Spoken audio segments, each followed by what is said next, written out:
Treatment మనం చూస్తే ముఖ్యంగా వీరిలో ఎక్కువ పెయిన్ ఉన్నప్పుడు బెడ్ రెస్ట్ అనేది అడ్వైజ్ చేయడం జరుగుతుంది.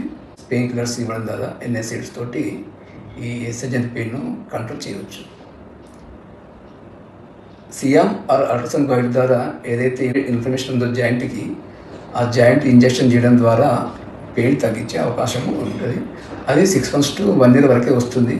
ఇంకా ఫర్దర్గా నొప్పి వచ్చిందనుకోండి, అప్పుడు మనం రేడియో ఫ్రీక్వెన్సీ అబ్లేషన్ ద్వారా ఈ పెయిన్ అనేది అరికట్టవచ్చు. ఎస్ఐ జాయింట్ కింద నర్వ్ సప్లై L3 నుంచి వెళ్ళి S3 వరకు ఉంటుంది. ఆ బ్రాంచెస్ని మనం ఈ రేడియో ఫ్రీక్వెన్సీ ద్వారా కన్వెన్షనల్ ఆర్ కూల్డ్ RF ద్వారా మనం న్యూరోప్లాస్టిక్ చేయడం ద్వారా ఈ పెయిన్ అరికట్టవచ్చు. కొన్నిసార్లు PRP థెరపీ, ప్లాస్మా థెరపీ తోటి కూడా కంట్రోల్ చేయవచ్చు. ఇవన్నీ ఇచ్చిన కొద్ది మందిలో పెయిన్ రికరెంట్గా వస్తుంటుంది.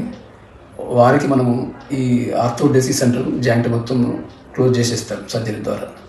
దాని ద్వారా కంప్లీట్గా పెయిన్ అనేది లేకుండా చేయవచ్చు. ఎనీ డిసీజ్కి అయినా కూడా ఒకటే చెప్పేది ఏంటంటే ప్రాపర్ ఎక్సర్సైజ్ ఒకటి, వెయిట్ మెయింటెనెన్స్ ఒకటి, వాకింగ్ అనేది కొంచెం పెయిన్ అనేది అరికట్టవచ్చు.